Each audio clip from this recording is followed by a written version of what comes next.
The first gunshot nearly took Bryce Ironwood's hat clean off his head as he dove behind the rough-hewn bar of Gonzales' only saloon. The second shot shattered the mirror behind him, sending glass cascading like deadly rain across the worn floorboards of the Lucky Strike. "Damn it all to hell," he muttered, checking his Colt revolver while keeping his head low. Texas in 1875 was supposed to be settling down, or so they said. Clearly, no one had told the three men who just burst through the batwing doors with guns blazing and vengeance on their minds.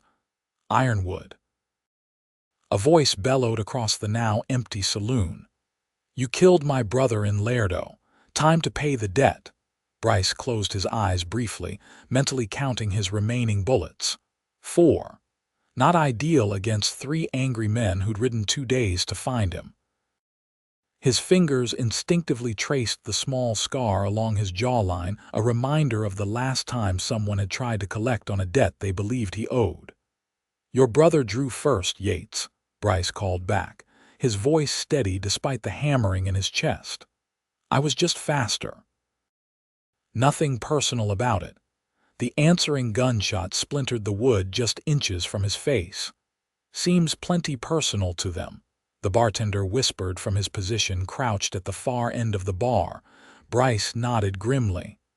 "When I move, you run out the back. This ain't your fight." Without waiting for a response, he rolled to the edge of the bar, fired twice in quick succession, and was rewarded with a pained yelp from one of his attackers. The distraction gave him just enough time to dash for the staircase, taking the steps 2 at a time as bullets splintered the wooden banister beside him. Upstairs, he crashed through the first door. He reached a small room with a single window overlooking the dusty main street of Gonzales. Below, a small crowd had gathered, drawn by the commotion. Typical. In a town this size, gunfire was better than a circus for entertainment. "He's upstairs," one of the men shouted, followed by heavy footfalls on the stairs. Bryce considered his options. 2 bullets left, 3 angry men, 1 wounded but still dangerous. The window was his only escape route, but it would leave him exposed. The roof of the general store sat about 6 feet away, a risky jump, but possible. As the footsteps drew closer, he made his decision. Bryce holstered his gun, took 3 quick steps, and launched himself through the window. Glass shattered around him as he sailed through the air, landing hard on the neighboring rooftop and rolling to absorb the impact. Pain shot through his shoulder, but he forced himself to his feet, continuing his escape across the rooftops of Gonzales. By nightfall, Bryce had circled back to retrieve his horse from the livery stable. The young stable boy looked at him with wide eyes as he saddled the chestnut stallion. "They're still looking for you, Mr. Ironwood," the boy whispered. "All over town." "Appreciate the warning, Tommy." Bryce slipped the boy an extra coin. "Which way did they go?" "2 headed east, but 1 still at the saloon nursing his arm and a bottle." Bryce nodded, mounting his horse. "I owe you one." "Where will you go?" Tommy asked, his young face pinched with concern. "West," Bryce replied, though in truth he had no destination in mind. West was simply away from trouble, at least for tonight. "If anyone asks, I ain't seen you," Tommy finished, nodding solemnly. With a tip of his hat, Bryce guided his horse out of town, keeping to the shadows. The moon hung low in the sky, casting enough light to navigate by without making him too visible to anyone who might be watching. Once clear of Gonzales, he urged his mount into a steady gallop, the rhythm of hoofbeats matching the pounding of his heart. This wasn't the first time Bryce Ironwood had ridden away from a town in the dead of night, and he doubted it would be the last. At 32, he'd spent nearly half his life drifting across the vast expanse of Texas and beyond, never staying in one place long enough to put down roots. The war between the states had taken his family and his faith in humanity, leaving him with little more than a quick draw and a reputation that seemed to follow him wherever he went. After an hour of hard riding, Bryce slowed his horse to a walk, giving the animal a chance to recover. He'd put enough distance between himself and Gonzales for the night. Tomorrow, he'd decide where to go next. For now, he needed rest. He made camp in a small clearing by a creek, tethering his horse where it could drink and graze. The night was quiet save for the occasional hoot of an owl and the distant howl of coyotes. As he built a small fire, Bryce found himself thinking about Tommy's question. Where will you go? The truth was, he had nowhere in particular to go. No home waited for him. No family anticipated his return. For years, that freedom had suited him just fine. Lately, though, a strange restlessness had settled in his bones, something more than the usual urge to move on. It was as if he was searching for something, though he couldn't say what. Bryce stared into the flames, his weathered face illuminated by the flickering light. He pulled a battered harmonica from his saddlebag, turning it over in his hands before setting it aside unused. Music had once been a comfort, but like so many things, he'd lost the taste for it somewhere along the way. Sleep came fitfully, haunted by faceless pursuers and the echoes of gunfire. Dawn broke with a chorus of birdsong and the rustle of his horse pulling at its tether. Bryce rose stiffly, his shoulder protesting the movement. A quick examination revealed a deep bruise from his rooftop landing, but nothing broken. He'd had worse. After a sparse breakfast of jerky and coffee, Bryce consulted his mental map of the area. San Antonio lay to the west, a larger city where a man might lose himself for a while. But large cities meant more people, more chances to be recognized. Instead, he decided to head northwest, toward the smaller settlements that dotted the Texas Hill Country. 3 days of riding brought him to the outskirts of Promise Creek, a modest settlement nestled in a valley between rolling hills. From his vantage point on a ridge, Bryce studied the town below. A single main street lined with the usual establishment's general store, saloon, smithy, a small church at the far end. Nothing remarkable, but it looked peaceful enough. The sun was setting as he rode in, casting long shadows across the dusty street. A few townsfolk glanced his way with the wary curiosity typically reserved for strangers, but no one seemed alarmed by his presence. That was a good sign. Bryce dismounted in front of the livery stable, where a grizzled old man sat whittling on a bench outside. "Evening," the man greeted, eyeing Bryce and his horse. "Need a stall for the night, for a few nights if you have the space," Bryce replied, handing over the reins. "2 bits a day includes feed and water." The man pocketed the coins Bryce offered. "Name's Hank. Anything else you need to know about Promise Creek, just ask." "Much obliged." Bryce hesitated, then added, "Any place to get a hot meal and a room." Hank gestured down the street. "Mrs. Patterson runs a boarding house just past the Mercantile. Best food in 3 counties. As for a drink, the silver dollar's your only option, though it ain't much to look at."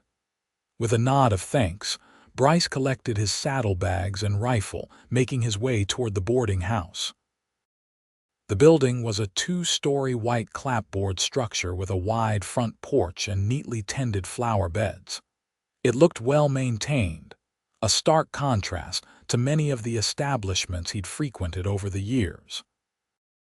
A brass bell jingled as he pushed open the front door, stepping into a small foyer that smelled of fresh bread and something sweet baking. A middle-aged woman emerged from a doorway, wiping her hands on her apron. "Good evening," she greeted with a warm smile. "Looking for a room?" "Yes, madam," Bryce replied, removing his hat. "For a few days at least." "Well, you're in luck. I've got a room available upstairs, second door on the right. Meals are included, breakfast at 7, supper at 6. $2 for the week, paid in advance."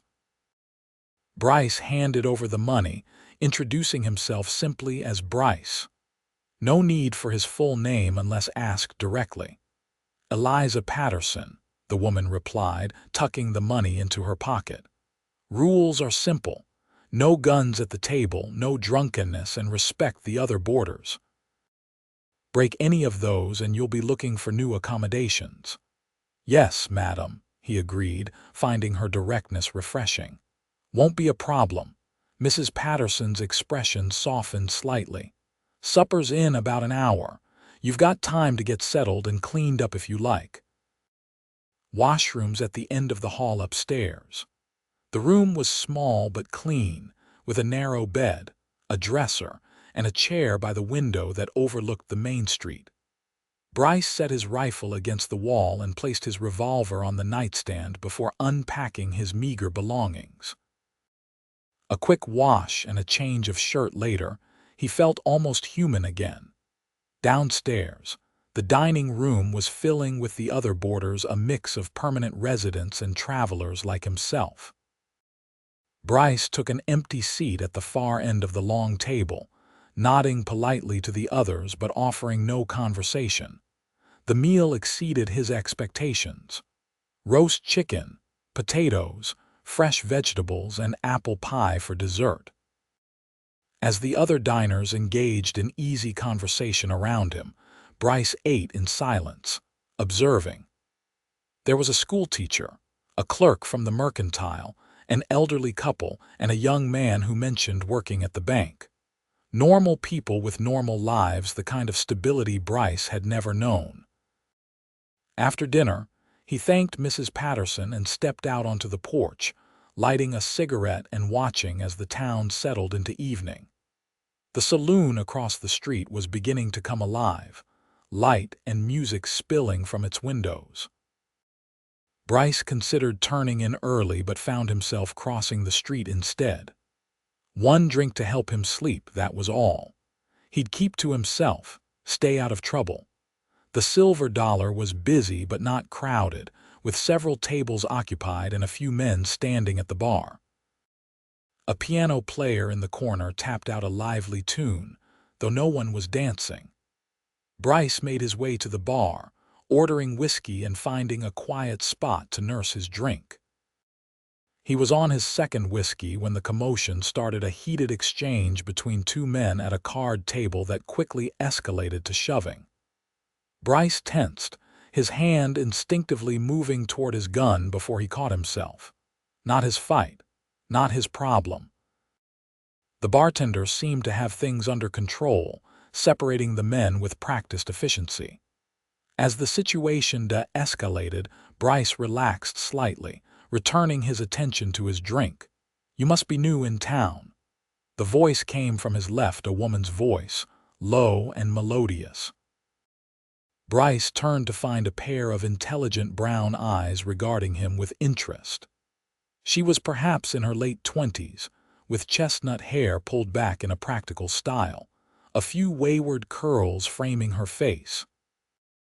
Her dress was simple but well-made, dark blue calico that complemented her fair complexion. "Is it that obvious?" he asked, offering a small, cautious smile. "Promise Creek isn't large enough for strangers to go unnoticed," she replied. "Plus, you've got that look about you." "What look is that?" "Like you're calculating every exit and counting every gun in the room." She took a sip from her glass, something amber, perhaps watered-down whiskey. "It's a habit that comes with experience, I'd wager." Bryce studied her more carefully. She wasn't like the saloon girls he'd encountered in other towns, no excessive makeup or revealing attire. There was a quiet confidence about her that intrigued him. "You're observant," he conceded. "Bryce Ironwood." "Beatrice Jones," she responded, extending her hand. "Most folks call me B." He shook her hand briefly, noting the calluses that spoke of hard work despite her refined manner. "What brings you to our little corner of Texas, Mr. Ironwood?" "Just passing through," he answered automatically. "And it's just Bryce, if you don't mind." B nodded, seeming to accept his vague response. Well, just Bryce, if you're staying more than a day or two, you should know we're having a town gathering on Saturday. Harvest celebration. Food, music, the works. I appreciate the invitation, but social gatherings aren't really my area. Something like understanding flickered in her eyes. Suit yourself, but Promise Creek throws a good party if you change your mind. She finished her drink and stood. Nice meeting you, Bryce. As she moved away, he found himself watching her progress across the room. Several people greeted her warmly as she passed, and she exchanged a few words with the piano player before heading toward the door. "Friend of yours?" the bartender asked, appearing before Bryce with a bottle. "Just met," Bryce replied, pushing his glass forward for a refill. "She a local?" The man nodded, pouring another measure of whiskey. "Miss Jones runs the local newspaper. Came here about 3 years ago and took over when old man Whitaker retired. Smart as a whip, that one. A female newspaper editor. Uncommon but not unheard of." It explained her observant nature and direct manner. "She comes in often?" Bryce asked, trying to sound merely curious. The bartender chuckled. "Once a week or so. Says she likes to keep her finger on the pulse of the town, and there's no better place than a saloon to hear what people really think." He leaned in slightly. "Between you and me, I think she's just making sure her uncle doesn't drink himself under the table. That's him at the piano." Bryce glanced at the older man playing the piano, noting a certain family resemblance in the set of his jaw and the color of his hair, now streaked with gray. "She seems—" Bryce searched for the right word. "Capable." "That she is," the bartender agreed. "Turned that failing newspaper around single-handed. Half the men in town have tried courting her, but she doesn't seem interested. Too busy with her printing press and community improvements, I expect." Bryce merely nodded, finishing his drink in thoughtful silence. He'd be gone from Promise Creek in a few days anyway. The comings and goings of its residents, even intriguing ones like Beatrice Jones, were of no consequence to him. Still, as he made his way back to the boarding house later that evening, he found himself thinking about her invitation to the town gathering. It had been a long time since he'd attended any social function. Years, probably. The thought made him uncomfortable, reminding him of all the normal experiences he'd sacrificed to his restless existence. The next morning, Bryce woke early, joining the other boarders for breakfast before setting out to explore the town. He needed supplies, and it never hurt to familiarize himself with a new location, identify potential trouble spots and escape routes, just in case. Promise Creek was smaller than Gonzales but well organized, with businesses arranged along the main street and residential areas spreading outward. It had the usual amenities of a frontier town: general store, blacksmith, bank, post office, a small doctor's office, and a schoolhouse at the edge of town. The church stood on a slight rise, its white steeple visible from nearly anywhere in town. As he passed the newspaper office, Bryce slowed his steps. The Promise Creek Chronicle occupied a modest building with large front windows. Through the glass, he could see printing equipment and a counter stacked with papers. No sign of Beatrice Jones. Continuing on, Bryce completed his errands efficiently, purchasing ammunition, tobacco, and a few other necessities at the general store. The proprietor was friendly enough, asking the usual questions about where he'd come from and how long he planned to stay. Bryce gave his standard non-committal answers, paid for his goods, and left. By noon, he'd mapped the entire town in his mind and was considering a ride into the surrounding countryside when a commotion near the bank caught his attention. A man was shouting, gesturing wildly at a small group of people gathered on the boardwalk. "It's robbery, plain and simple," the man bellowed, his face red with anger. "You can't just change the terms of a loan after it's made." At the center of the group stood Beatrice Jones, clipboard in hand, looking unruffled by the man's outburst. "Mr. Caldwell," she replied calmly, "the bank's records clearly show the terms were explained to you at signing. 3% interest for the first year, 5% thereafter." "That's not what Harrison told me," Caldwell spat, pointing at a nervous-looking bank clerk hovering nearby. "Then perhaps there was a misunderstanding," Beatrice suggested. "But the contract you signed, to hell with the contract. You newspaper folks are all in cahoots with the banks, squeezing honest farmers until there's nothing left." Bryce tensed as Caldwell took a step toward Beatrice, his hands clenching into fists. Without conscious thought, he moved closer, ready to intervene if necessary. But Beatrice stood her ground, her voice remaining steady. "I understand you're upset, Mr. Caldwell, but this is a matter to discuss with Mr. Finch at the bank, not to shout about in the street. I'm simply reporting on the situation, not creating it." An older man in a fine suit emerged from the bank, his expression grave. "That's enough, Caldwell. Come inside and we'll review your account." For a moment, Caldwell looked like he might refuse, his gaze darting between the banker and Beatrice. Finally, with a muttered curse, he followed the banker inside. As the crowd dispersed, Beatrice noticed Bryce standing nearby. She offered him a small smile, tucking her clipboard under her arm. "Town drama," she said by way of explanation. "Happens about once a week." "Seemed like more than that," Bryce observed. "Man looked ready to do more than just yell." She shrugged. "Caldwell has a temper, but he's all bark. His farm's been struggling, and he's looking for someone to blame." She studied him for a moment. "Were you planning to step in if things got ugly?" "Force of habit," he admitted. "I don't like seeing folks threatened." "Chivalrous," she remarked with a hint of amusement, "and somewhat surprising given your obvious preference for keeping to yourself. Being alone doesn't mean I don't see what's happening around me." Something in his tone must have caught her attention because her expression softened. "No, I don't suppose it does." She gestured toward a small cafe across the street. "I was about to have lunch. Would you care to join me? My treat, as thanks for your almost intervention." Bryce hesitated. His instinct was to refuse, to maintain the distance he always kept between himself and others. But something about Beatrice Jones made him curious, perhaps her directness, or the intelligence in her eyes. "All right," he agreed finally, "but I'll pay my own way." The cafe was a simple establishment with half a dozen tables and a counter along one wall. A middle-aged woman greeted Beatrice warmly as they entered. "Usual table, Miss Jones." "Yes, thank you, Clara."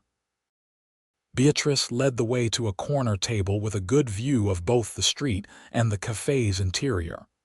As they sat, she noticed Bryce's approving glance at their location. "Old habits die hard," something like that, he admitted, removing his hat and placing it on an empty chair. They ordered stew and cornbread for both and sat in companionable silence until their food arrived. Bryce found himself surprisingly comfortable in her presence, despite his usual wariness around strangers. "So," Beatrice began once they'd started eating, "since you're just passing through, I assume you won't tell me much about yourself. But may I ask what you do when you're not passing through small Texas towns?" Bryce considered his answer carefully. "Odd jobs mostly, ranch work, cattle drives." "Whatever pays." "A jack of all trades," she nodded. "And before that, you have the bearing of a soldier." He stiffened slightly. "Confederate cavalry, long time ago now. The war changed everyone it touched," she said quietly. "My father never came back from Gettysburg." "I'm sorry," he offered, meaning it. "Too many good men lost on both sides." "Yes," she agreed, a shadow crossing her face before she visibly set the memory aside. "And what brings you to Promise Creek specifically? We're hardly on the main routes." Needed somewhere quiet for a few days, he replied, which wasn't exactly a lie. Your town seemed as good as any.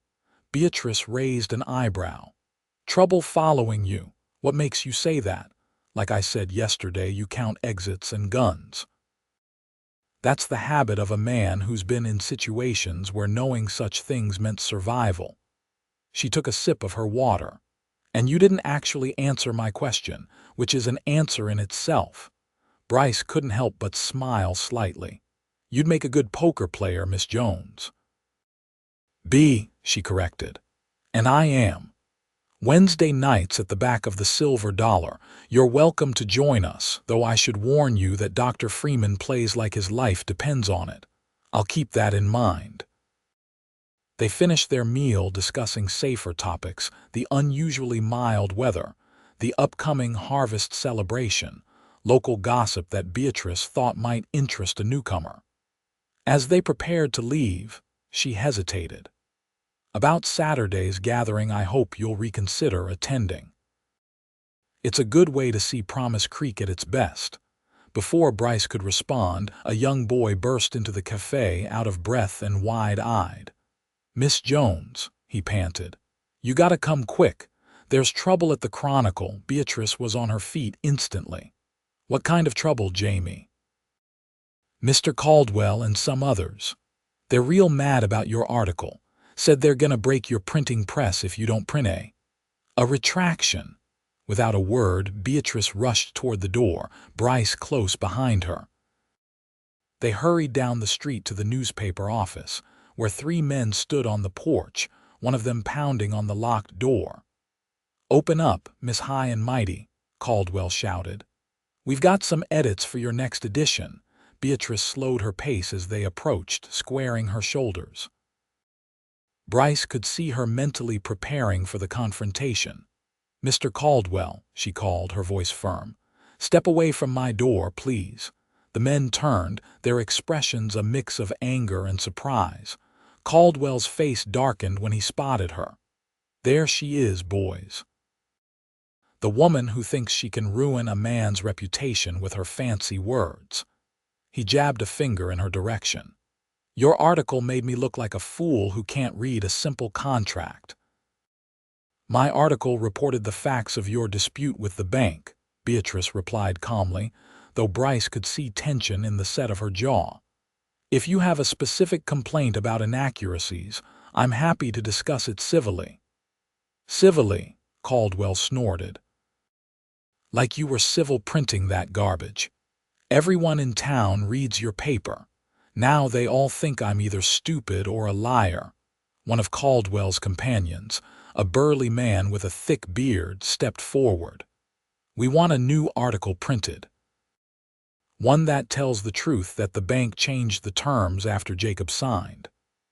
I can't print something I know to be false, Beatrice insisted. I've seen the contract, and to hell with what you've seen.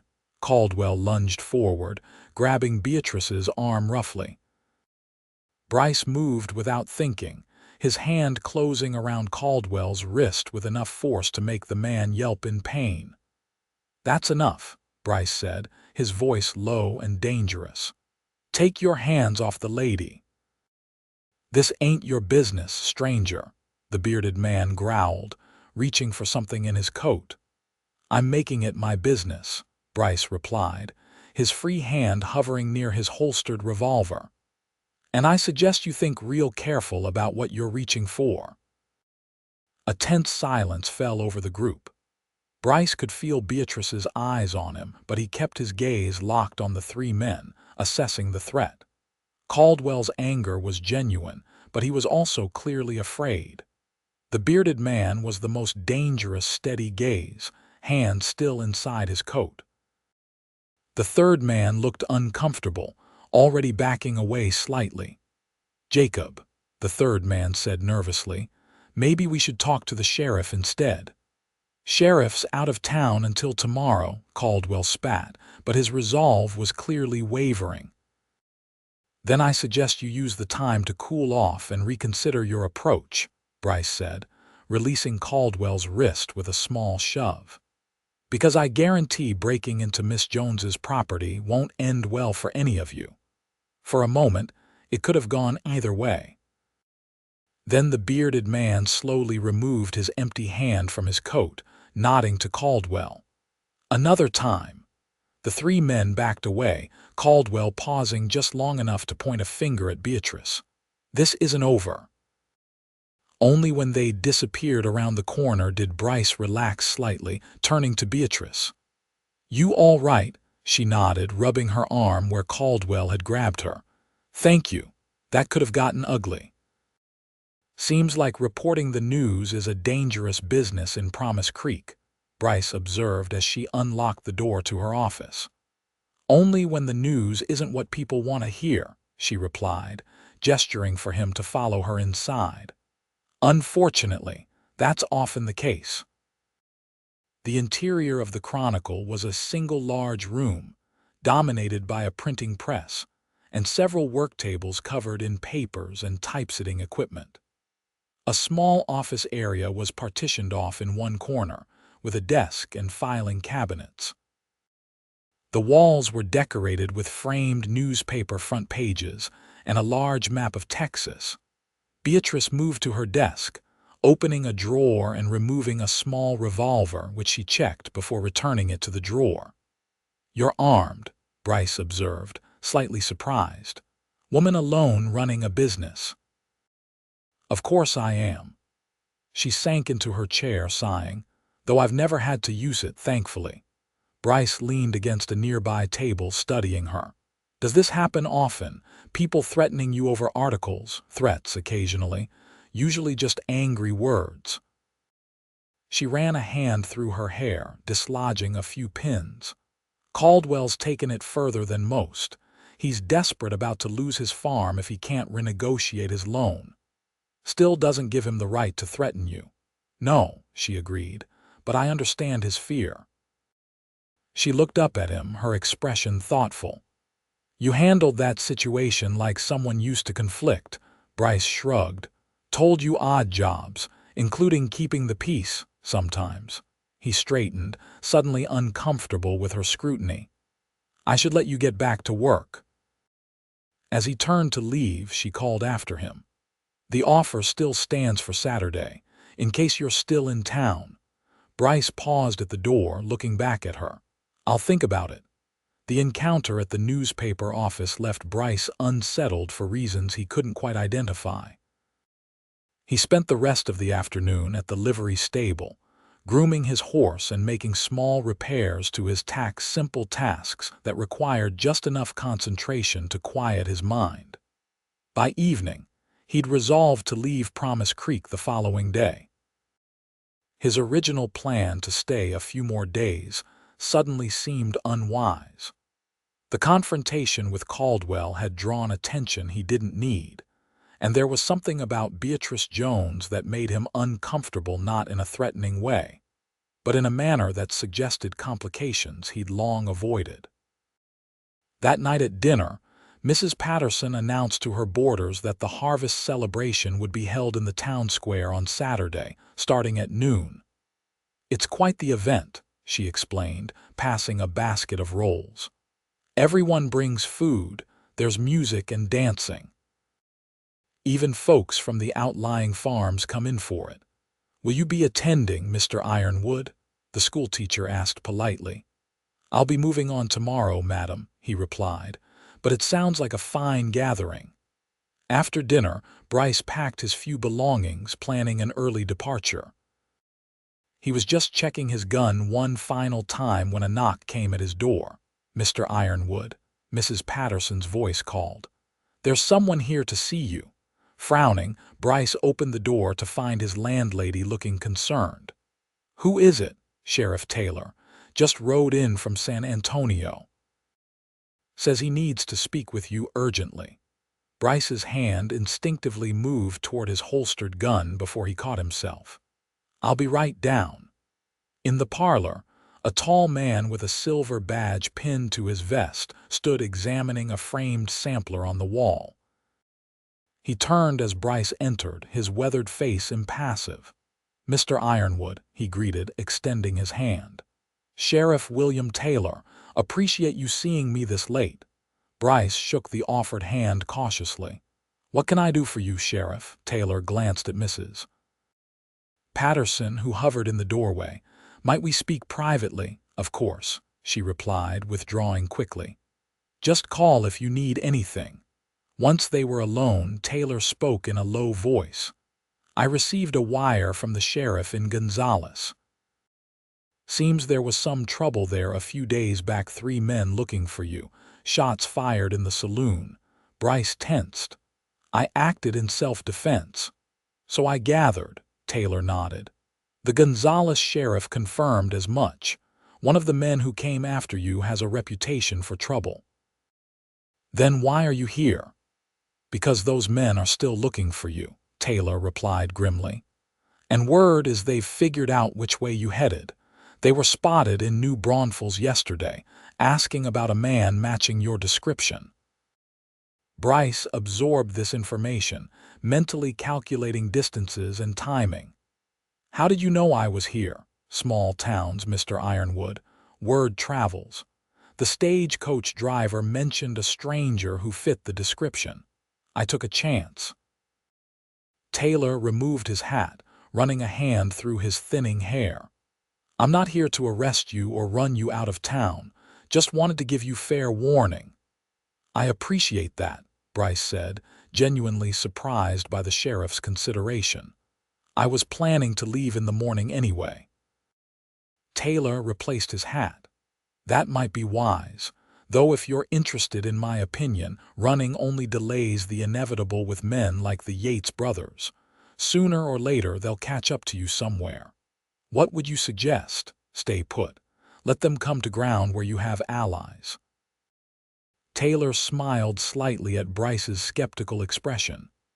"Yes, allies. Miss Jones told me how you stepped in at the Chronicle today. Folks notice that kind of thing in Promise Creek." Bryce frowned. "You've spoken to Miss Jones." "First stop when I got back to town," Taylor confirmed. "She mentioned Caldwell might be trouble. Then she happened to mention you." He moved toward the door. "Think about what I said. Sometimes the smartest move isn't running, it's choosing your battlefield."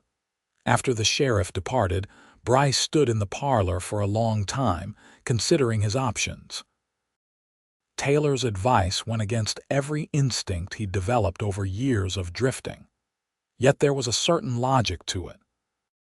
If Yates and his companions were determined to find him, perhaps it was better to face them in Promise Creek, where at least the law seemed reasonable, than to be caught on the open road or in some less friendly town. Decision made, Bryce returned to his room and unpacked his saddlebags. He would stay at least until after the harvest celebration. After all, he'd told Beatrice he'd think about attending, and a man ought to keep his word. The next day dawned clear and cool, a perfect autumn morning. Bryce rose early, joining the other boarders for breakfast before heading to the livery stable. If he was staying in Promise Creek, his horse deserved some exercise. As he rode through town, he noticed people preparing for Saturday's celebration, hanging decorations in the town square, setting up tables and a small wooden platform that would presumably serve as a stage or dance floor. The general mood was festive, with shopkeepers sweeping their boardwalks and children darting excitedly between buildings. On impulse, Bryce guided his horse toward the newspaper office. Through the front window, he could see Beatrice working at her desk, head bent over some papers. He hesitated, then dismounted and tied his horse to the hitching post. The bell above the door jingled as he entered, causing Beatrice to look up. A smile spread across her face when she recognized him. "Bryce," she greeted, setting aside her work. "I didn't expect to see you today." "Thought I'd check that Caldwell hasn't caused any more trouble," he replied, removing his hat as he approached her desk. "All quiet, thankfully. Sheriff Taylor paid him a visit last night after speaking with you." She gestured to a chair opposite her. "I heard you've decided to stay in Promise Creek a while longer. News travels fast." Small town, she reminded him with a smile. Plus, it's my job to know things. Bryce sat, placing his hat on his knee. Sheriff Taylor mentioned you told him about yesterday's incident. I tell the sheriff everything significant that happens when he's away, she explained. That's our arrangement. In exchange, he gives me access to official information for the newspaper. She leaned forward slightly. I also mentioned that you handled the situation admirably without unnecessary force. Appreciate that, he nodded. Though I'm not sure everyone would agree with your assessment. By everyone, you mean the men looking for you in Gonzales. Bryce stiffened. Taylor told you about that too. Not in detail, she assured him. Just that you had some trouble there and might have people following you. She studied him for a moment. Are they dangerous, these people? Yes, he answered honestly. But they're after me, not the town. If they show up, I'll handle it, alone. She asked, her expression concerned. It's my problem. Beatrice shook her head. That's not how things work in Promise Creek. When one of us has a problem, the community helps. She held up a hand as he started to protest. I know you don't consider yourself part of the community. But you helped me yesterday, which makes you at least a temporary member. Bryce found himself both touched and unsettled by her words. It had been so long since he'd been part of any community that the concept felt foreign, almost uncomfortable. I don't want anyone getting hurt because of me, he said finally. And we don't want you getting hurt because you're too stubborn to accept help, she countered, her tone gentle but firm. Promise Creek has survived outlaws, Comanche raids, and droughts. We can handle a few angry men. Before he could respond, the door opened, admitting a teenage boy with an armful of papers. Got those handbills printed, Miss Jones, the boy announced proudly. Mr. Jenkins did 'em special, since his regular press is busy with the Dallas order. Thank you, Peter, Beatrice replied, rising to examine the papers. They look perfect. Would you mind distributing them to the shops along Main Street? And take a stack out to the Miller farm. They've got hands coming in for the harvest who might be interested. As the boy left with his assignment, Beatrice handed Bryce one of the handbills. Our entertainment for Saturday, she explained. Local musicians mostly, but we've got a real piano player coming from San Antonio this year. The paper announced music, dancing, food, and games, with proceeds benefiting the school building fund. At the bottom was a simple illustration of people dancing around a harvest display. Sounds like quite an event, Bryce remarked, returning the handbill. It's the highlight of our year, Beatrice confirmed. Nearly everyone attends. She hesitated, then asked, Do you dance, Bryce? The question caught him off guard. Not for a very long time. But you did once, before the war, he admitted. Seems like another lifetime now. Something in his tone must have revealed more than he intended because her expression softened. Well, if you decide to remember how, there will be plenty of opportunity on Saturday. She changed the subject smoothly. Are you busy this afternoon? I could use some help delivering the next edition. My usual assistant is home with a fever. Bryce considered the offer. He had no particular plans, and the task would give him a better feel for the town and its residents' useful knowledge if Yates and his men did show up. I can help, he agreed, rising from his chair. Let me stable my horse, and I'll be back in an hour. The remainder of the day passed pleasantly as Bryce accompanied Beatrice on her delivery route, carrying bundles of newspapers as she distributed them to businesses and subscribers throughout Promise Creek. The task gave him insight into her standing in the community. Nearly everyone greeted her warmly, often stopping to chat about local matters or family news. More surprising was how many people acknowledged Bryce with friendly nods or even words of thanks for his intervention at the Chronicle. News of the confrontation had clearly spread. casting him in a favorable light among the townspeople. By late afternoon, they'd completed the deliveries and were walking back toward the newspaper office when Beatrice suggested they stop at the cafe for coffee. "My treat this time," she insisted, "as proper payment for your assistance." Once seated with steaming cups before them, Beatrice regarded him thoughtfully. "You know, you're something of a mystery, Bryce Ironwood. You carry yourself like a man with a past, yet you stepped in to help a stranger without hesitation." "Not much of a mystery," he demurred. "Just a man trying to mind his own business."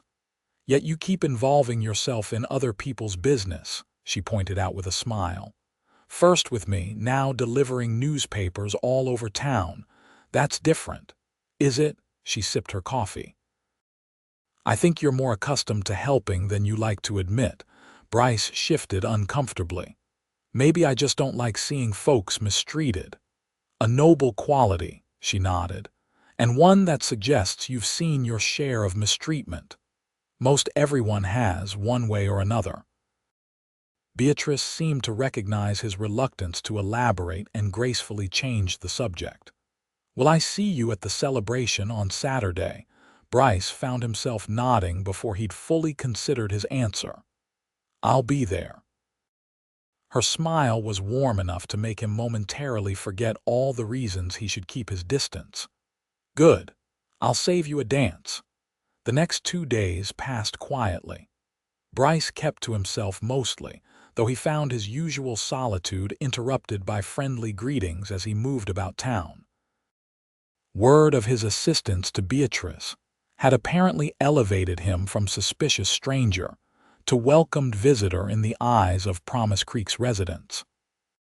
He spent time at the livery stable, helping Hank shoe a difficult horse, and even accepted an invitation to join the afternoon checkers game outside the general store.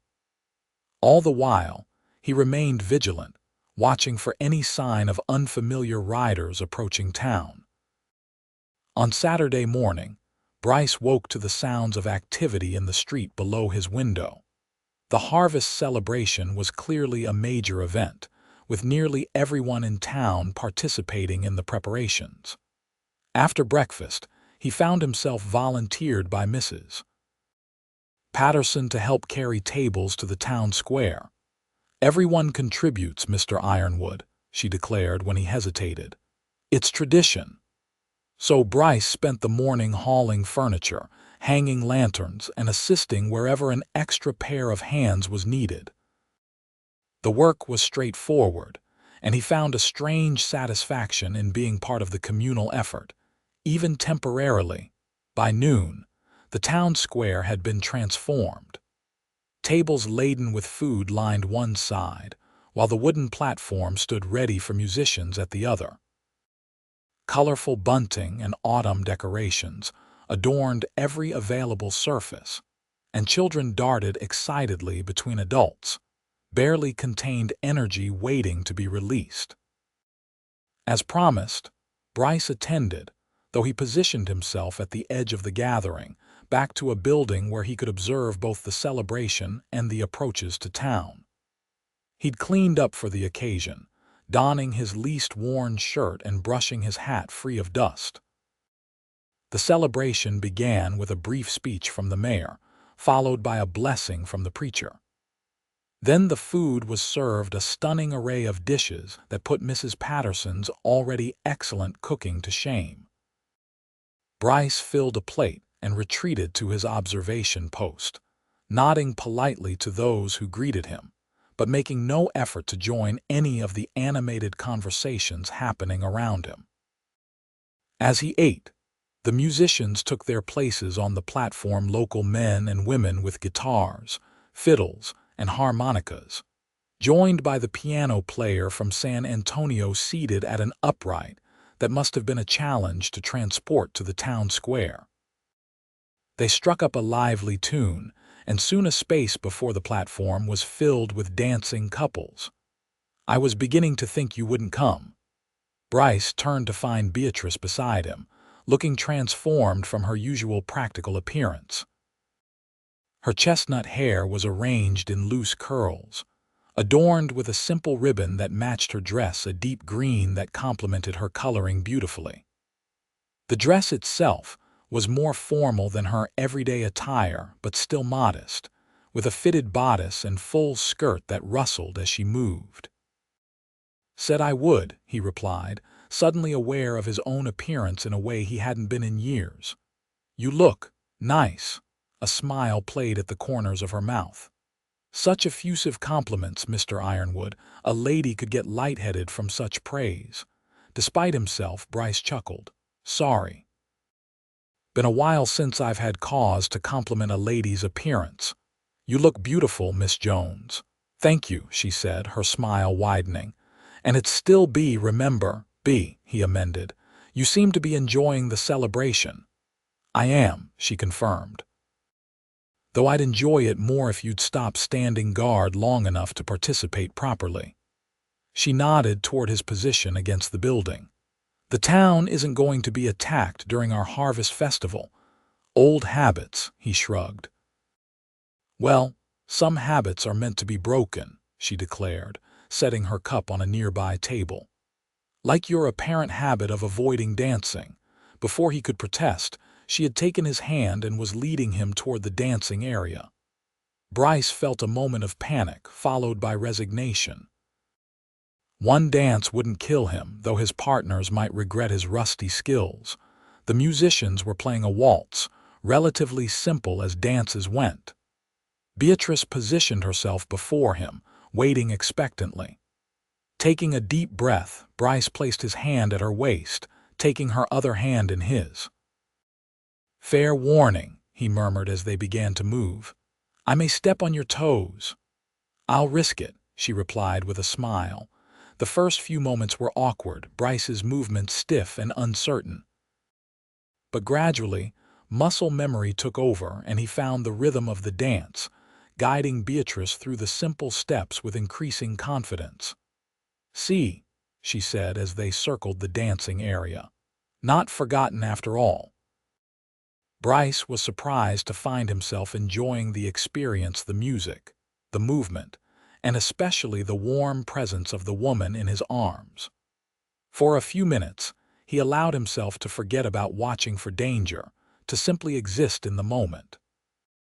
As the waltz ended, transitioning to a livelier tune, Beatrice looked up at him. "Another." Before he could answer, a shout from the edge of town square shattered the festive atmosphere. "Ironwood!" Bryce turned sharply, instinctively moving Beatrice behind him as he scanned the crowd. 3 riders had entered the square, pushing their horses through the startled onlookers. He recognized them immediately, Yates and his companions from Gonzales. "Stay back," he told Beatrice, gently pushing her toward the nearest cover. "Bryce," she began, but he cut her off. "Please. This is my fight." With reluctance, she retreated a few steps, though not nearly as far as he would have preferred. Around them, the celebration had ground to a halt. Music silenced as people moved away from the confrontation, mothers pulling children to safety, men positioning themselves protectively in front of families. Bryce stepped forward, hands deliberately away from his gun. "Yates. Didn't expect to see you in Promise Creek." Yates, a lanky man with a scar running along his jaw, sneered down from his horse. "Been tracking you for days, Ironwood. Time to settle our score." "There's no score to settle," Bryce replied calmly. "Your brother drew on me first. I defended myself." "Liar," the second man spat. "Jimmy never drew first in his life." Sheriff Taylor emerged from the crowd, his hand resting on his holstered gun. "Gentlemen, this is a town celebration. Whatever grievance you have can wait for another time, another place." "Stay out of this, lawman," Yates warned. "This is between us and Ironwood." "Not in my town, it isn't," Taylor replied firmly. "Either state your business civilly or ride on." For a tense moment, Yates seemed to consider his options. Then, with deliberate slowness, he dismounted, his companions following suit. "We're just here for justice, Sheriff. This man killed my brother in cold blood." Bryce shook his head. "That's not how it happened. Ask anyone who was in the Gonzales saloon that night." "Already did," Taylor interjected, surprising Bryce. "Got a wire back from Sheriff Daniels in Gonzales this morning. Witnesses confirm Ironwood's account your brother drew first." A murmur ran through the gathered townspeople. Yates looked momentarily thrown off balance but recovered quickly. "Witnesses can be paid off. I know my brother." "And I know the law," Taylor countered. "Now, you have two choices. You can turn around and leave Promise Creek peacefully, or you can stay and enjoy our harvest celebration without weapons or threats." The third man, who had remained silent until now, leaned toward Yates. "Maybe we should go, Ed. This ain't working out like we planned." But Yates wasn't ready to surrender. His hand moved toward his holster. "I didn't ride all this way to leave empty-handed." Several things happened at once. Sheriff Taylor drew his weapon, shouting a warning. Townspeople scattered, seeking cover. And Bryce, with the speed that had kept him alive through countless confrontations, reached for his own gun. Before any shots could be fired, however, another voice rang out clear, authoritative, and unmistakably female. "Stop." Beatrice had stepped forward, positioning herself between Bryce and Yates. In her hands was a small derringer, steady despite the tension crackling through the air. "Miss Jones," Taylor warned, "step aside." "No," she replied without taking her eyes off Yates. "There will be no shooting in our town square during the harvest celebration, period." Yates stared at her, clearly taken aback by her intervention. "This ain't your fight, lady. You made it my fight when you interrupted our dance," she retorted. "Now, as the editor of the Promise Creek Chronicle, I'm offering you a choice. You can tell me your version of events, which I will print alongside Mr. Ironwood's account and the official report from Gonzales, allowing readers to judge for themselves. Or you can draw that gun, at which point you'll face not only the sheriff and Mr. Ironwood, but half the armed men of Promise Creek, who are currently aiming at you from various positions around this square." For the first time, Yates seemed to notice the numerous townspeople who had produced weapons and now stood ready to defend their own. His confidence visibly wavered. "What's it going to be?" Beatrice pressed. "A chance to tell your side or a shootout you can't possibly win?" The third man had already backed away from his horse, hands raised. "Ed, she's right. Look around." Finally, Yates' hand moved away from his gun. "Fine. We'll do it your way, but I want the truth printed, every word." "You'll get fair treatment," Beatrice promised. "That's all anyone gets in my newspaper." Sheriff Taylor stepped forward. "You'll surrender your weapons while you're in town as a precaution. You can collect them when you leave." Though clearly unhappy, Yates and his companions complied, handing over their guns. As the sheriff led them away to discuss their statement for the newspaper, the tension in the square gradually dissipated. Musicians tentatively resumed playing, and conversation started up again, though the mood remained subdued. Bryce turned to Beatrice, who had tucked her derringer back into a hidden pocket in her skirt. "That was either the bravest or the most foolish thing I've ever seen." "Perhaps a bit of both," she admitted, her composure finally showing cracks as her hands trembled slightly. "But I couldn't stand by and watch more violence, not today. You could have been shot, so could you," she countered. "And unlike you, I had the entire town backing me up." She placed a hand on his arm. "That's what community means, Bryce. No one stands alone." Before he could respond, they were surrounded by townspeople offering congratulations to Beatrice for her quick thinking, expressing relief that violence had been averted, and to Bryce's surprise, including him in their circle of concern. "You all right, Ironwood?" the blacksmith asked gruffly. "Those men looked like real trouble," added the general store owner. Good thing they didn't know what they were walking into. As the crowd gradually dispersed, returning to the celebration, Bryce found himself overwhelmed by the unexpected sense of belonging. These people strangers days ago had been prepared to risk themselves for him. It was a feeling he hadn't experienced since the war, when men stood shoulder to shoulder, because they had no other choice. "I believe we were in the middle of a dance," Beatrice said softly, drawing him back to the present. Bryce looked at her in disbelief. "After all that, you still want to dance, especially after all that," she replied with a smile. "Life's too short to let moments slip away because of fear or hesitation, don't you think?" As the musicians struck up another waltz, Bryce found himself nodding. "Yes, madam, I believe you're right." This time when he took her in his arms, the movements came naturally, as if his body remembered what his mind had tried to forget. They moved together around the dancing area, and for the first time in years, Bryce felt something close to peace. The celebration continued well into the evening, lanterns illuminating the town square as darkness fell. Bryce danced several more times with Beatrice, and even accepted an invitation to join a group of men for a friendly shooting contest at the edge of town, which he won handily, to no one's surprise. As the night drew to a close, he walked Beatrice home, the streets of Promise Creek quiet except for the occasional sounds of celebration still drifting from the town square. "Will you stay?" she asked as they reached the small house she shared with her uncle. "In Promise Creek, I mean." Bryce considered the question seriously. "I hadn't planned to. Plans can change," she pointed out. "Sheriff Taylor mentioned he could use a deputy with your skills.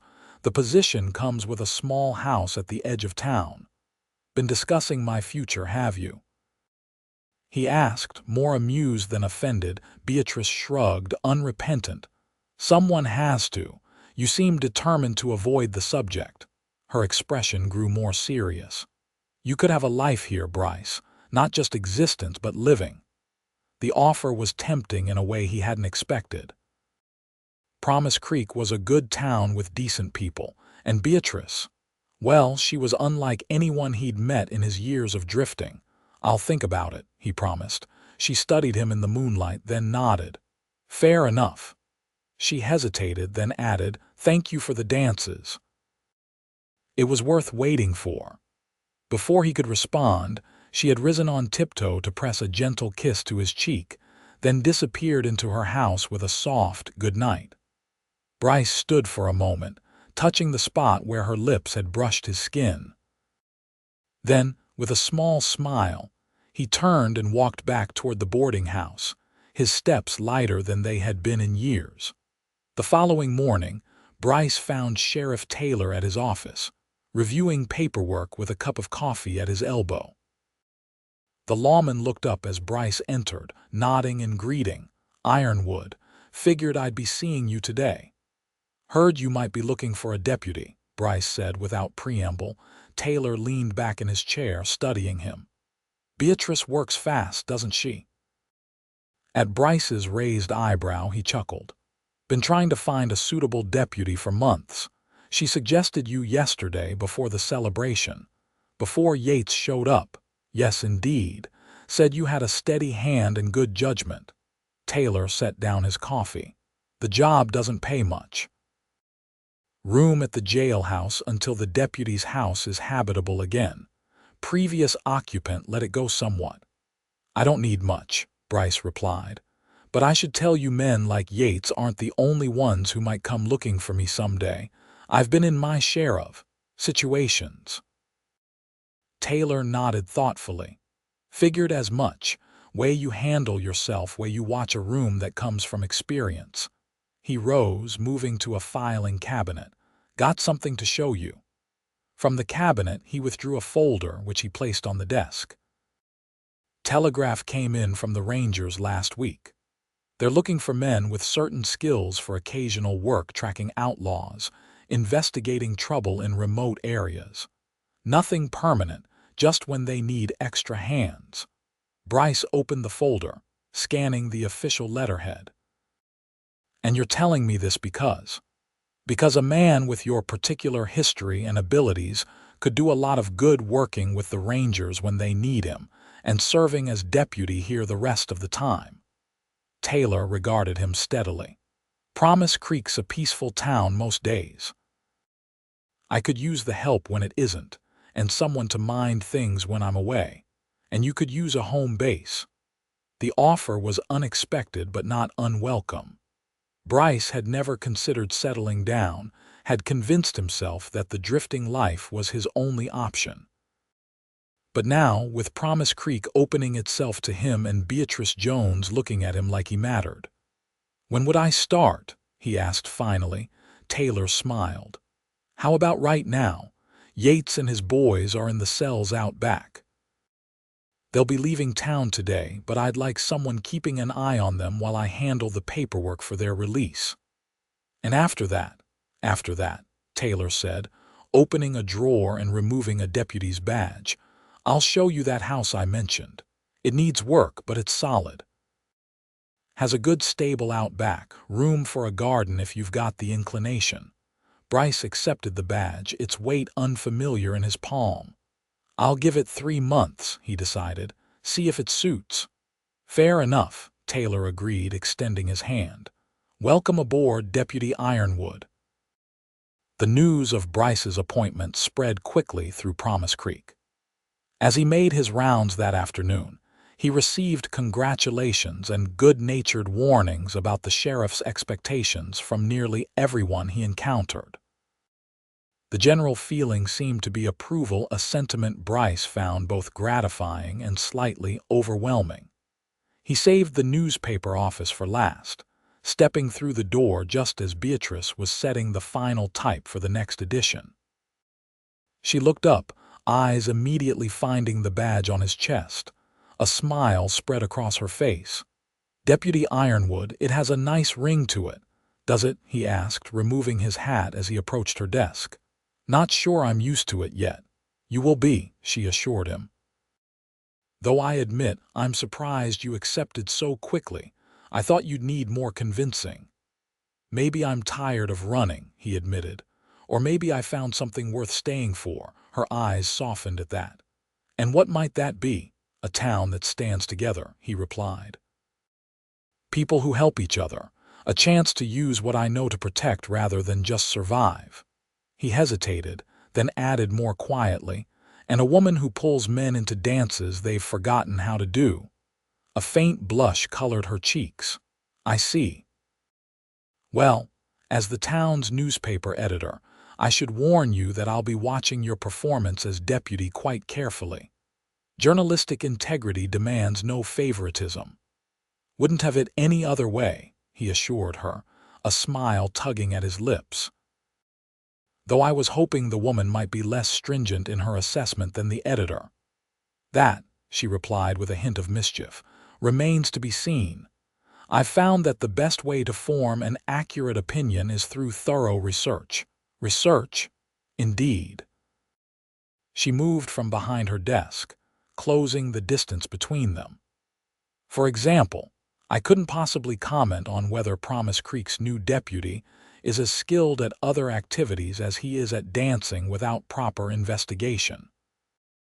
Bryce felt his heart rate quicken as she stood before him, close enough that he could detect the faint scent of ink and lavender that seemed to follow her. "And what sort of investigation did you have in mind?" Instead of answering, she reached up, placing her hand gently against his cheek.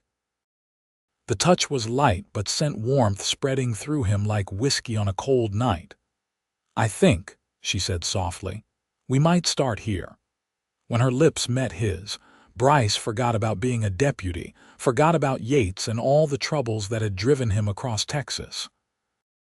For the first time in longer than he could remember, he was simply a man, holding a woman who had somehow seen past his carefully constructed walls to the person he'd almost forgotten existed. The kiss was gentle at first, tentative, but deepened as Beatrice's arms slid around his neck and his hand found the small of her back, drawing her closer. When they finally parted, both slightly breathless, Bryce rested his forehead against hers. "That's quite a research method, Miss Jones." She smiled up at him. "I believe in being thorough, Deputy Ironwood." "And what are your preliminary findings?" "Promising," she murmured. "But I think further investigation will be necessary, perhaps dinner at my house tomorrow night. My uncle will be visiting friends in San Antonio, so we'll have privacy for a proper interview." "I'd be honored," he replied, reluctantly releasing her as the door to the newspaper office opened, admitting a customer. As he left, tipping his hat to the elderly woman who'd entered, Bryce felt a lightness he hadn't experienced in years. Promise Creek wasn't just offering him a job or a place to stay, it was offering him a chance to live again, to remember what it meant to be part of something greater than himself. And Beatrice Jones wasn't just pulling him onto a dance floor, she was pulling him back into the light of human connection, of possibility and hope. For a man who had spent so long in the shadows, it was both terrifying and exhilarating. For the first time in years, Bryce Ironwood looked forward to tomorrow. Over the following weeks, Bryce settled into his role as deputy with surprising ease. The work suited him, maintaining order, mediating minor disputes, riding patrol on the outskirts of town. Sheriff Taylor proved to be a fair-minded mentor, willing to share his knowledge of local customs and personalities that made law enforcement in a small community more about prevention than punishment. The promised deputy's house required significant repairs, which Bryce undertook himself in the evenings and on his days off. The physical labor was satisfying, giving him a sense of ownership and permanence he hadn't felt since before the war. Neighbors often stopped by to offer assistance or advice, sometimes bringing tools or meals, gradually integrating him into the fabric of Promise Creek life. And then there was Beatrice. Their dinner at her house had been the first of many such evenings, each one revealing more layers to the remarkable woman who had first caught his attention in the silver dollar. She was intelligent, principled, and possessed of a quiet strength that complemented his own. Their conversations ranged from local gossip to national politics, from literature to their respective histories.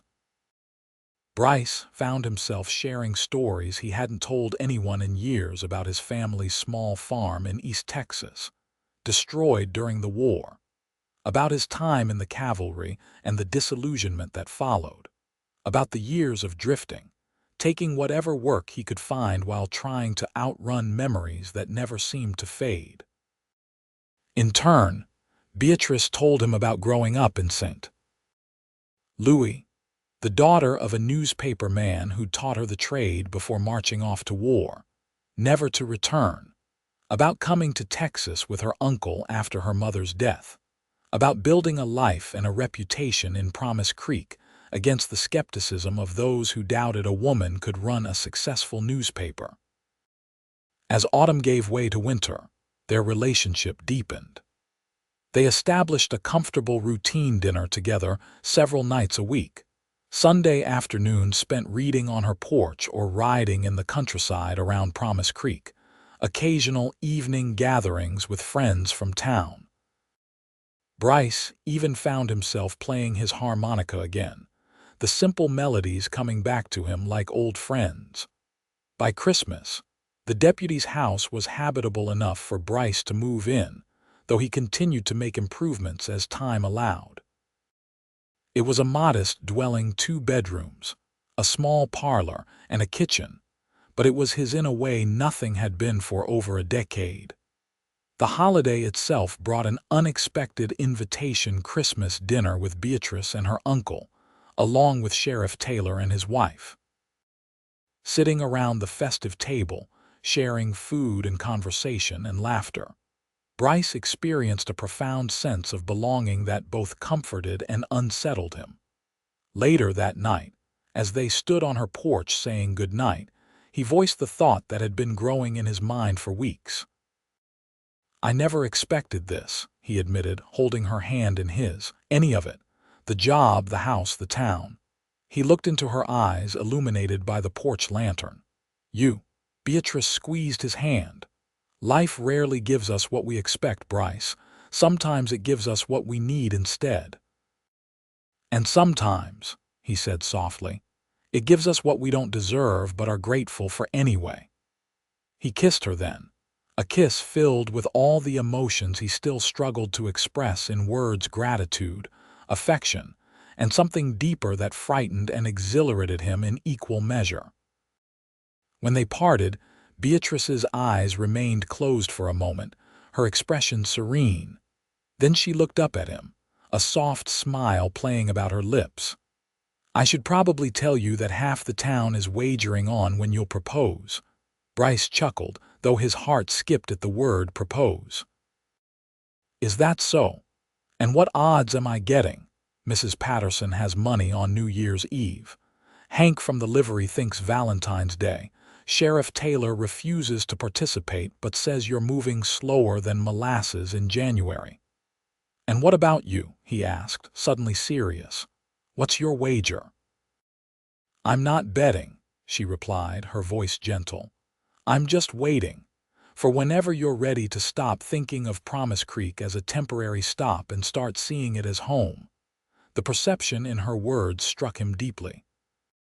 She understood, as few would, that despite his apparent integration into town life, part of him still held back, still expected to move on when circumstances demanded. It wasn't doubt about his feelings for her, but the ingrained caution of a man who had lost everything once and feared losing it again. "I'm working on that," he promised, pressing a kiss to her forehead. "Every day." As winter mellowed into spring, Bryce received his first assignment from the Rangers, tracking a gang of cattle rustlers operating along the border between Texas and Indian Territory.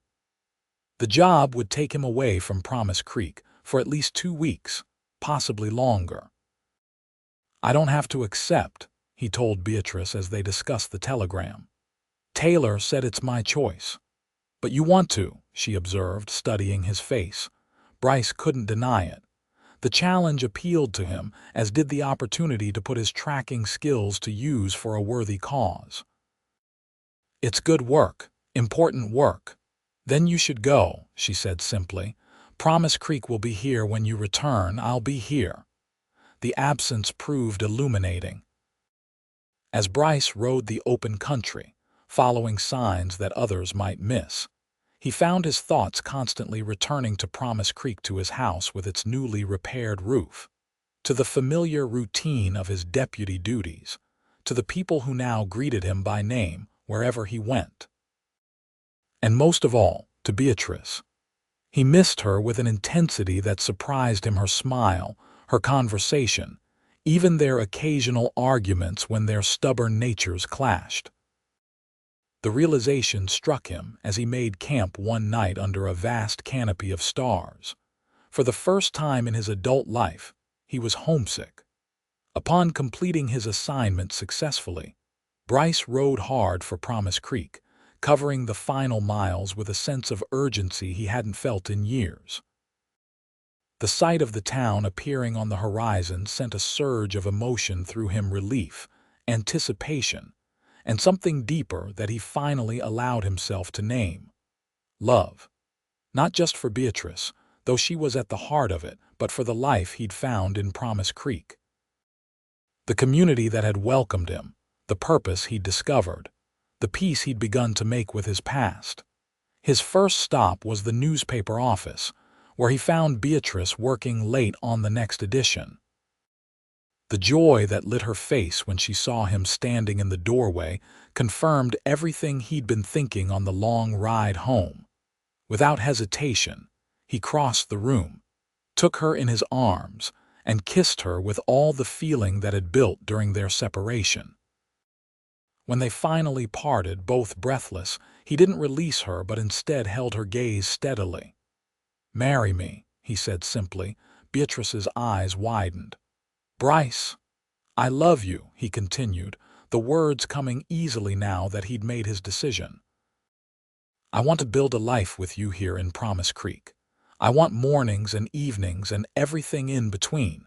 I want to argue about newspaper editorials and dance with you at every town gathering for the next 50 years.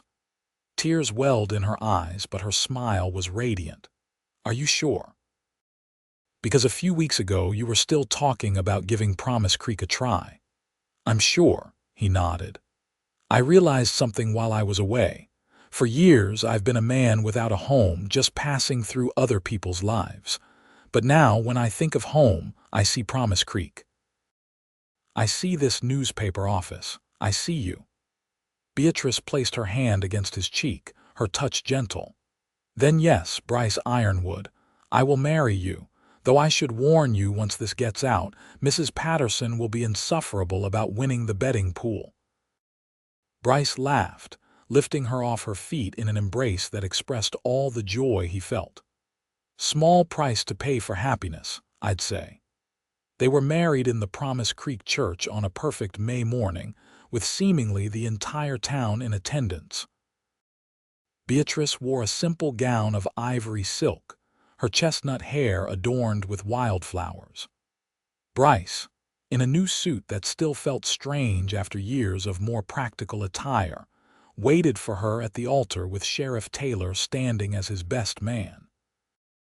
When Beatrice appeared at the back of the church, a collective murmur of appreciation rippled through the congregation. But Bryce heard nothing, saw nothing but her, his future, walking toward him with a smile that outshone the sunlight streaming through the stained glass windows. The ceremony was brief, the words traditional, but the promises exchanged were profound. As they spoke their vows, Bryce felt the last of his reservations fall away. This wasn't just a new chapter in his life. It was a new life entirely, one built on love and trust rather than suspicion and survival. The celebration afterward lasted well into the evening, with food and music and dancing in the town square. As darkness fell, lanterns were lit, casting a warm glow over the festivities.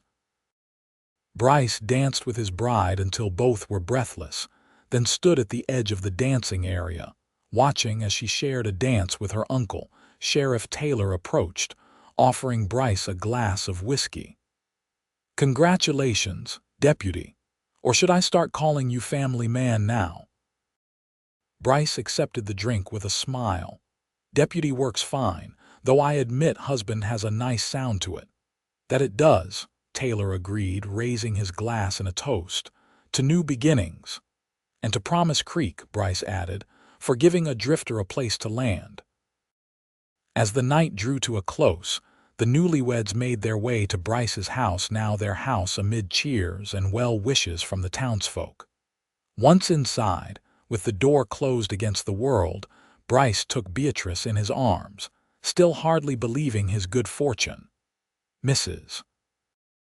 Ironwood," he murmured against her hair, "has a nice ring to it." "I thought so," she agreed, looking up at him with love shining in her eyes. "Though the Chronicle will still carry the Jones name. Professional consistency, you understand." "I wouldn't have it any other way," he assured her. "Your newspaper is as much a part of you as my gun is of me, though I hope I'll have less cause to use mine in the future." "Speaking of the future," Beatrice said, a hint of mischief in her smile, "shall we begin it properly?" Their first night as husband and wife was everything Bryce had dreamed during his lonely years, tender, passionate, and filled with the promise of countless nights to come. As they lay together in the quiet hours before dawn, Beatrice's head resting on his chest, Bryce reflected on the path that had led him to this moment. Every hardship, every loss, every mile of dusty road had been leading him here to Promise Creek, to Beatrice, to the man he was becoming with her by his side. A man who could dance again, who could laugh, who could look toward tomorrow with hope instead of weariness. "What are you thinking about?" Beatrice asked softly, sensing his contemplation. About how one dance changed everything, he replied, stroking her hair. About how you pulled me into the light. She raised her head to look at him, her expression tender. You were always meant for the light, Bryce. You just forgot for a while. Lucky for me, you reminded me, he said, drawing her closer for a kiss that held all his gratitude and love. In the years that followed, Bryce Ironwood became as much a part of Promise Creek as the church steeple or the town square. He continued as deputy, occasionally taking assignments from the Rangers when they needed his particular skills, but always returning home with increasing eagerness. The town grew and prospered, as did the Chronicle under Beatrice's steady guidance. Their home expanded to accommodate their growing family, first with the birth of their son, William, and 2 years later, their daughter, Elizabeth. The house that had once seemed too large for a solitary man now rang with children's laughter and the everyday sounds of family life. Bryce's reputation as a fair but firm lawman spread throughout the region, bringing him occasional offers of more prestigious positions elsewhere. He declined them all. His place was in Promise Creek, beside the woman who had seen possibility in him when he'd forgotten how to see it himself. On warm summer evenings, the Ironwood family often gathered on their front porch, Bryce playing his harmonica, Beatrice reading aloud from a new book, the children playing nearby. Neighbors would stop to chat, sometimes staying for coffee or lemonade, drawn by the sense of welcome that emanated from the once lonely deputy's house.